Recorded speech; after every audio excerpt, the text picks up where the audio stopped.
Hello everyone. और आज हम लोग डिस्कस करने वाले एक बहुत ही इम्पोर्टेंट टॉपिक, और काफ़ी बार इससे सवाल भी आता है। टॉपिक का नाम है थेराप्यूटिक ड्रग मॉनिटरिंग।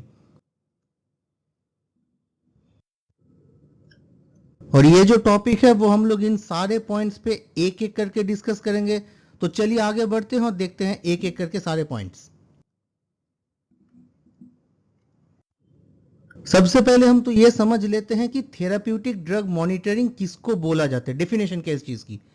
तो बेसिकली थेराप्यूटिक ड्रग मॉनिटरिंग का मतलब है कि हम लोग मेजर करेंगे। हम लोग किस चीज को मेजर करेंगे? हम लोग बेसिकली मेजर करेंगे या तो ड्रग के लेवल को या तो उनके एक्टिव जो मेटाबोलाइट्स है उनके लेवल को। अब दूसरा क्वेश्चन है कि हम लोग ये चीज किन पे मेजर करने वाले हैं। तो बेसिकली ये ऑब्वियसली तो ये मेजर किया जाएगा उन पेशेंट्स में जिनको हमें पर्टिकुलर ड्रग दे रहे हैं। और हमारा अल्टीमेट पर्पस क्या है? हमारा अल्टीमेट पर्पस या हमारा अल्टीमेट गोल ये है कि उस ड्रग का जो थेराप्यूटिक इफेक्ट है, इसका मतलब उसका जो बेनिफिशियल इफेक्ट है वो सबसे मैक्सिमम हो, वो सबसे ऑप्टिमाइज्ड हो, और जो उसका एडवर्स इफेक्ट्स है वो सबसे मिनिमम हो। तो ये हो गया हम लोगों का definition of therapeutic drug monitoring. अब देखते हैं कि क्या क्राइटेरिया है जिसके बेसिस पे हम लोग थेराप्यूटिक ड्रग मॉनिटरिंग कर सकते हैं। सबसे पहली बात तो है कि अगर आपको थेराप्यूटिक ड्रग मॉनिटरिंग करना है तो सबसे पहले आपके पास वो एनालिटिकल मेथड्स होने चाहिए जिससे आप उस ड्रग लेवल को एनालाइज करेंगे, राइट।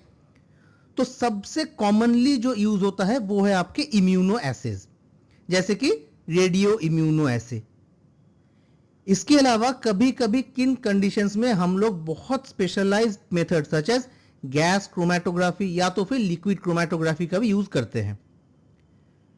और जिन ड्रग्स पे हम लोग ये थेराप्यूटिक ड्रग मॉनिटरिंग करते हैं उन ड्रग का जो थेराप्यूटिक इंडेक्स है वो नैरो होना चाहिए। थेराप्यूटिक इंडेक्स का मतलब क्या है? थेराप्यूटिक इंडेक्स बेसिकली आपको वो डिफरेंस बताता है जिसमें वो सबसे मिनिमम डोज जो होता है जिस पे पेशेंट को बेनिफिट आना स्टार्ट हो जाता है, और सबसे मैक्सिमम डोज जिसके ऊपर अगर हम लोग जाएंगे तो उस पेशेंट के ऊपर हम लोगों को सारे एडवर्स इफेक्ट दिखने लगेंगे। तो ये जो डिफरेंस होता है बिटवीन द मिनिमम डोज जिस पे उसको बेनिफिट मिल रहा है एंड द मैक्सिमम डोज जिसके ऊपर अगर हम जाएंगे तो हमको सारे एडवर्स इफेक्ट दिखेंगे, इस डिफरेंस को हम बोलते हैं थेराप्यूटिक इंडेक्स। अब जिसका थेराप्यूटिक इंडेक्स जितना लार्ज होगा, जैसे कि कैल्शियम चैनल ब्लॉकर्स का, कैल्शियम चैनल ब्लॉकर्स जैसे कि एम्लोडिपिन, इनके थेराप्यूटिक इंडेक्स काफी लार्ज होते हैं। तो ये इन ड्रग्स को हम लोग सेफ मानते हैं। और वेरस जिन ड्रग्स का थेराप्यूटिक इंडेक्स बहुत नैरो होता है, जैसे कि आपका लिथियम, उन ड्रग्स को अगर थोड़ा सा भी ज्यादा डोज दे देंगे तो हमको एडवर्स इफेक्ट दिखने लगेगा। तो ऐसे ड्रग्स के लिए उनका सीरम कंसंट्रेशन जानना बहुत जरूरी है। तो इनके लिए हम लोग करते हैं थेराप्यूटिक ड्रग मॉनिटरिंग। और हम कब कर सकते हैं? पेशेंट का कंप्लायंस जानने के लिए। कंप्लायंस मतलब कि हम तो दवाई लिख के दे रहे हैं, लेकिन अब पेशेंट ले भी रहा है या नहीं ले रहा है ये कैसे पता चलेगा? सपोज आपने कोई दवाई दे दिया और पेशेंट बोल रहा है कि उसको इफेक्ट नहीं आ रहा है, तो ऐसा भी तो हो सकता है कि वो दवाई ले ही नहीं रहा हो। तो उनका जो कंप्लायंस लेवल है उसको मेजर करने के लिए हम लोग इसको कर सकते हैं। तो कभी कभी एक ऐसा होता है कि measured concentration of the drug जो हमको उसके सीरम में मिलेगा वो काफी लो मिलेगा। अब इसके दो रीजन हो सकते हैं। एक तो यह है कि पेशेंट वो ड्रग ले ही नहीं रहा है, जो कि नॉन कंप्लायंस का केस हो जाएगा। और ऐसा भी हो सकता है कि वो पेशेंट उस ड्रग का फास्ट मेटाबोलाइजर हो, जो कि बहुत कम केसेस में होता है। एक और पैरामीटर क्या हो सकता है कि हमारे पास जो भी ड्रग की फार्माकोकाइनेटिक वेरिएबिलिटी है वो काफी हाई है। अब ये हाई फार्माकोकाइनेटिक वेरिएबिलिटी क्यों आएगा? इसके आने के पीछे देयर आर मल्टीपल फैक्टर्स, जैसे कि एज हो गया पेशेंट का जेंडर हो गया, पेशेंट प्रेग्नेंट है कि नहीं वो हो जाएगा, प्रेगनेंसी स्टेटस क्या है पेशेंट का, ड्रग ड्रग इंटरेक्शन क्या है, या तो उस ड्रग का एब्जॉर्प्शन सही से हो भी रहा है कि नहीं। इन सारे और कई सारे फैक्टर्स पर डिपेंड करेगा फार्माकोकाइनेटिक वेरिएबिलिटी। और ये जो फार्माकोकाइनेटिक वेरिएबिलिटी के लिए हम करते हैं, तो उस केस में जो initial dose of the patient है उसको एस्टेब्लिश करने के लिए थेराप्यूटिक ड्रग मॉनिटरिंग काफी यूजफुल होगा। लेकिन एक बार जब ये डोज एस्टेब्लिश हो जाए उसके बाद ज्यादा रोल नहीं रहता थेराप्यूटिक ड्रग मॉनिटरिंग का। और कब कर सकते हैं? उन सारे केसेस में जिस पे हमको थेराप्यूटिक इफेक्ट जो है वो मॉनिटर करना बहुत डिफिकल्ट हो जाएगा, स्पेशली उन केसेस में जिस पे हम लोग ड्रग को प्रोफाइलैक्टिकल यूज कर रहे हैं, जैसे कि एंटी डिप्रेसेंट्स। तो उनका एक्टिविटी या उनका जो मेजरमेंट है, उस मेजरमेंट के लिए हम लोग ये जान सकते हैं कि पेशेंट के सीरम में कितना ड्रग एक्चुअली अवेलेबल है या कितना ड्रग एक्चुअली प्रेजेंट है। और इस बेसिस पे हम लोग या तो उस ड्रग का जो डोज है उसको हम बढ़ा सकते हैं, इंक्रीज कर सकते हैं, या तो डिक्रीज कर सकते हैं। और ये पूरी चीज किस पे डिपेंड करेगी? Basis of the serum concentration of the drug. और इस सीरम कंसंट्रेशन को हम कैसे पता करेंगे? With the help of the therapeutic drug monitoring. चलिए अब आगे देखते हैं कि क्या क्या इंडिकेशंस हो सकते हैं जिसके बेसिस पे हम लोग थेराप्यूटिक ड्रग मॉनिटरिंग करेंगे। जैसे कि ऑलरेडी हमने बोला, ऐसा ड्रग जिसका थेराप्यूटिक इंडेक्स बहुत लो होगा, जैसे कि आपके पास ड्रग है लिथियम।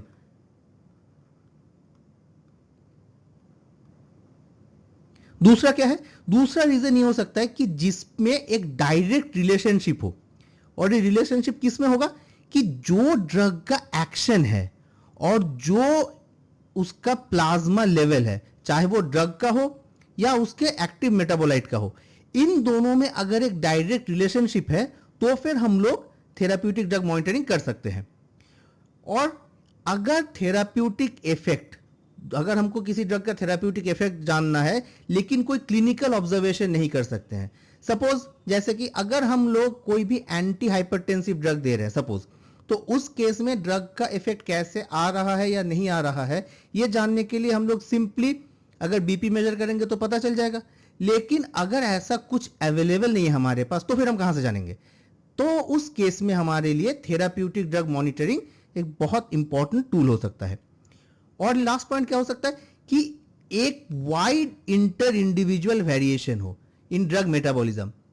अब इसकी वजह क्या हो सकती है? कि अगर फार्माकोजेनेटिक्स के वजह से अगर हर आदमी का जेनेटिक लेवल पे वो ड्रग को अलग अलग तरीके से मेटाबोलाइज कर रहा है, कोई इसको फास्ट कर रहा है, कोई स्लो कर रहा है, तो ऐसे अगर वाइड इंटर इंडिविजुअल वेरिएशन हो जाएगा तो एक पर्टिकुलर डोज सब पे फिर काम नहीं कर सकता है, राइट? तो उस केस में हमको यह जानना बहुत जरूरी है कि एक पर्टिकुलर पेशेंट के लिए क्या उस ड्रग का लेवल है सीरम में।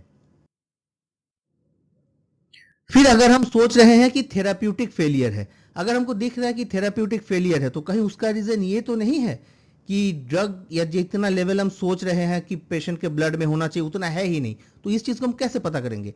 इस चीज को पता करने के लिए हम लोग कर सकते हैं थेराप्यूटिक ड्रग मॉनिटरिंग। और एक पॉइंट जो हमने ऑलरेडी डिस्कस किया था कि हम लोग तो ड्रग लिख के दे रहे हैं, लेकिन अब पेशेंट ये ड्रग ले भी रहा है कि नहीं ले रहा है, ये कहां से पता चलेगा? ये पता करने का सबसे अच्छा तरीका क्या है? कि मैं पेशेंट के ब्लड में ही ड्रग का लेवल देख लूं। और ये चीज में थेराप्यूटिक ड्रग मॉनिटरिंग हमें हेल्प करती है। अब कौन से ऐसे कंडीशंस है जिसमें हमको थेराप्यूटिक ड्रग मॉनिटरिंग की जरूरत नहीं पड़ेगी? सबसे पहला पॉइंट क्या होगा? कि ऑब्वियसली अगर फार्माकोलॉजिकल इफेक्ट ड्रग का देखना है और उस चीज को मैं इजीली मेजर कर सकता हूं, जैसे कि मैंने बोला था एंटी हाइपरटेंसिव्स के लिए आप अगर सिंपली बीपी मेजर करेंगे तो आपको ड्रग का इफेक्ट पता चल जाएगा, उस केस में थेराप्यूटिक ड्रग मॉनिटरिंग की कोई जरूरत नहीं पड़ेगी। नेक्स्ट पॉइंट क्या है? कि अगर ड्रग का हाई थेराप्यूटिक इंडेक्स है, राइट, तो उस केस में जैसे कि बीटा ब्लॉकर्स, जैसे कि कैल्शियम चैनल ब्लॉकर्स, उस केस में थेराप्यूटिक ड्रग मॉनिटरिंग करने की कोई जरूरत नहीं है। तीसरा पॉइंट क्या हो सकता है? कि जिसमें क्लिनिकल आउटकम या जो अल्टीमेट इफेक्ट हो रहा है ड्रग का, वो डिपेंड ही नहीं करती है कि वो प्लाज्मा कंसंट्रेशन में कितना है, जैसे कि हिट एंड रन ड्रग्स के लिए। अब एक एग्जांपल क्या हिट एंड रन ड्रग्स का? PPIs, proton pump inhibitors. अब इसका मतलब क्या है? कि ड्रग एक बार आया, ड्रग एक बार आने के बाद अपने रिसेप्टर पे बाइंड किया, रिसेप्टर पे बाइंड करने के बाद ड्रग मेटाबोलाइज हो गया, लेकिन उसका जो इफेक्ट है वो ड्रग के मेटाबोलाइज होने के बाद और खत्म होने के बाद भी रह गया। This system is known as या this phenomenon is known as hit and run. जैसे कि प्रोटॉन पंप इनिबिटर्स में प्रोटॉन पंप इनिबिटर आया, वो जाके H plus K plus ATPase pump को इनिबिट कर दिया, तो अब अगर और वो परमानेंटली इनिबिट हो गया, तो अब अगर प्रोटॉन पंप इनिबिटर सिस्टम से चले भी जाएंगे, लेकिन तब तक एसिड सिक्रीशन नहीं होगा जब तक आपके बॉडी में fresh H plus K plus ATPase बन नहीं जाता। तो ऐसे ड्रग्स को हम बोलते हैं हिट एंड रन ड्रग्स। और एक और कहां पे पॉइंट है कि कहां पे हमें टीडीएम नहीं करना है, अगर कंसंट्रेशन, जो ड्रग का कंसंट्रेशन है और जो ड्रग का इफेक्ट है, इन दोनों के बीच में हमको रिलेशनशिप पता ही नहीं है, तो फिर अगर हम टीडीएम कर भी लेंगे तो हमें कोई फायदा नहीं होने वाला है। अब आगे देखते हैं कि टीडीएम का प्रोसेस क्या है, किस तरीके से हम किसी पर्टिकुलर ड्रग का टीडीएम कर सकते हैं।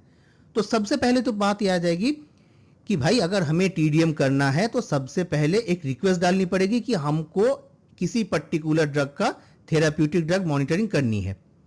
लेकिन किसी भी पर्टिकुलर ड्रग की थेराप्यूटिक ड्रग मॉनिटरिंग करने के लिए एक कोई एप्रोप्रिएट इंडिकेशन होना चाहिए कि किस रीजन से मैं ये थेराप्यूटिक ड्रग मॉनिटरिंग कर रहा हूं।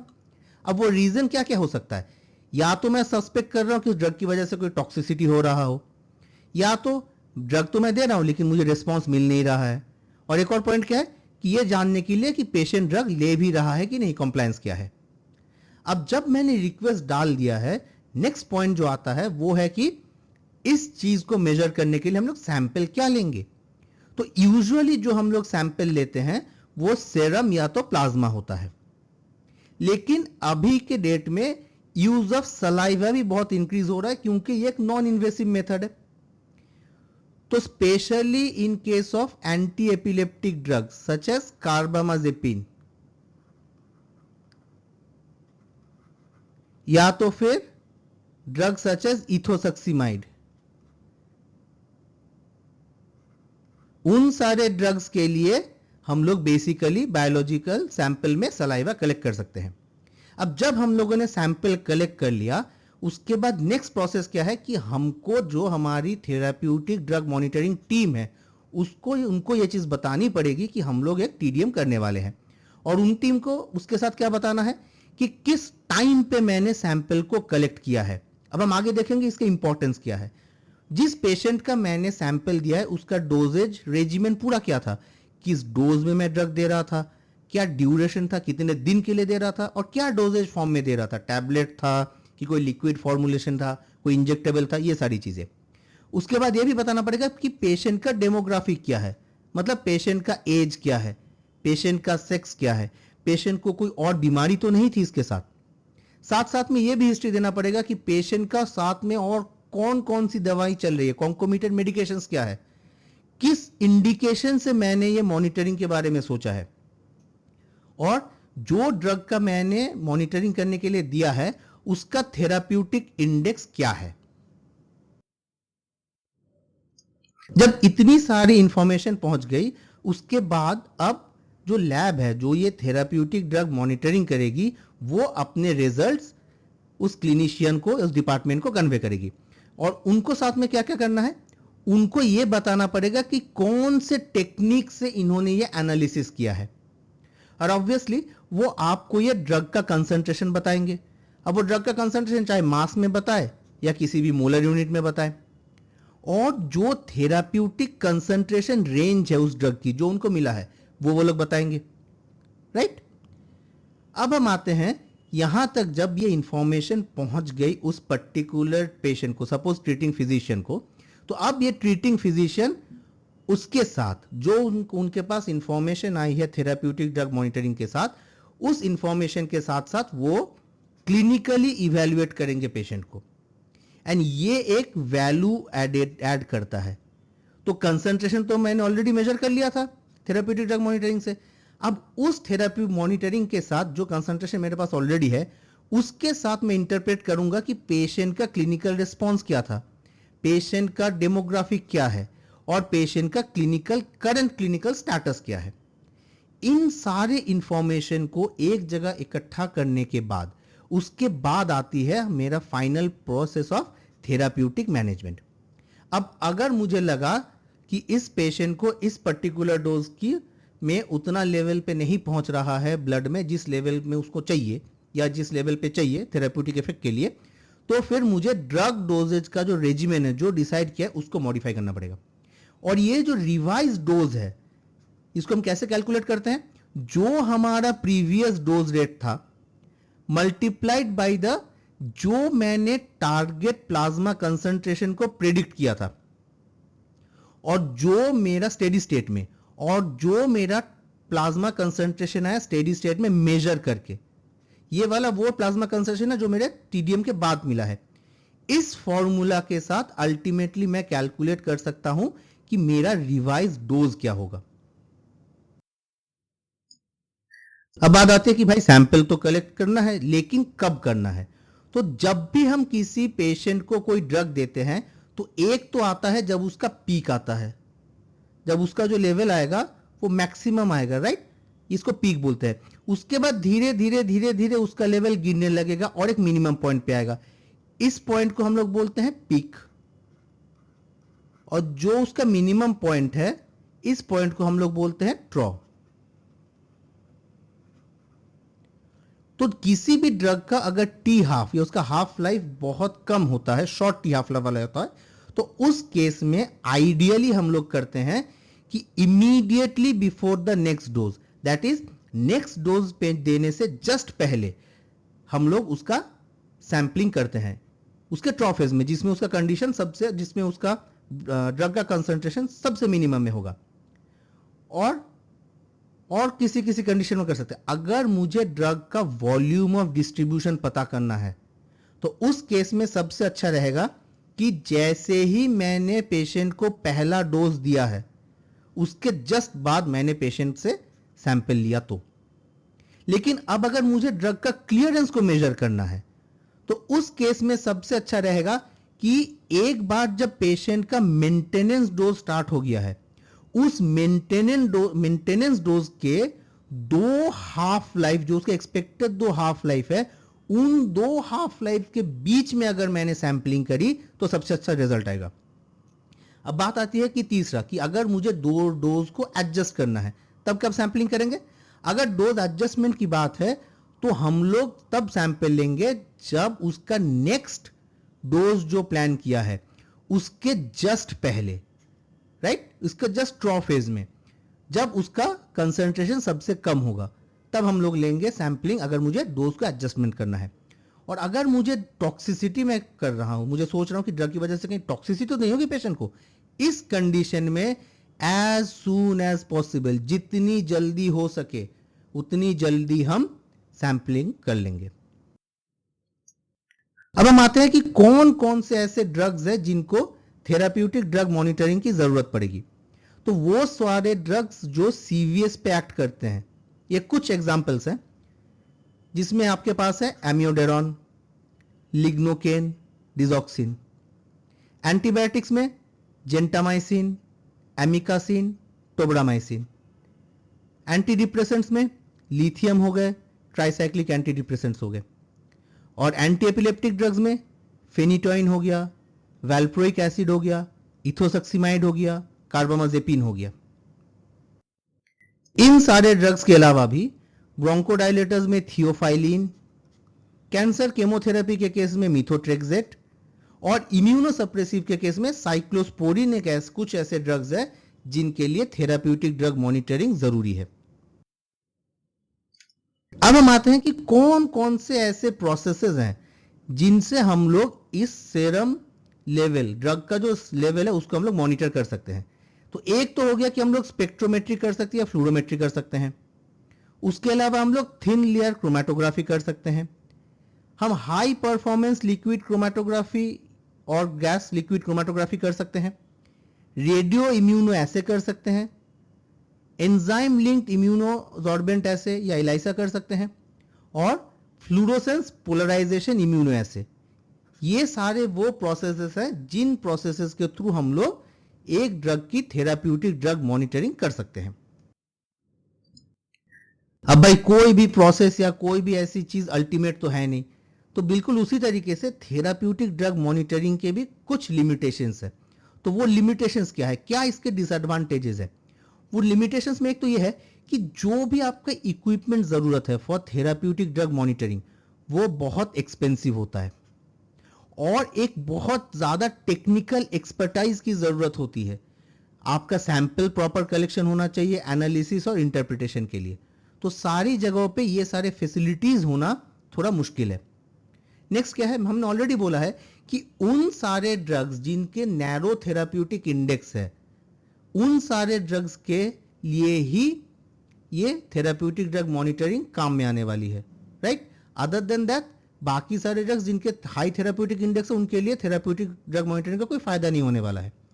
और तीसरा पॉइंट क्या है, तीसरा पॉइंट ये है कि जो भी डेटा हमारे पास है जिस पे हम लोग नॉर्मल वैल्यू बोल रहे हैं ड्रग कंसंट्रेशन का, वो पॉपुलेशन के लिए बहुत बार हमारे पास अवेलेबल ही नहीं होता है। तो अब जब ये डेटा ही हमारे पास अवेलेबल नहीं होता है तो कौन सा नॉर्मल है कौन सा नॉर्मल नहीं है या बिलो नॉर्मल है अबव नॉर्मल है, ये चीज को एस्टैब्लिश करना बहुत डिफिकल्ट हो जाता है। तो बस आज यहां तक ही, और अगर यहां तक आ गए हो वीडियो का तो यार एक लाइक तो बिल्कुल बनता है। इस वीडियो को शेयर करना, मेरे चैनल को सब्सक्राइब जरूर करना, कमेंट्स में ये जरूर लिख के देना और कौन कौन सी वीडियोस आप लोग चाहते हो।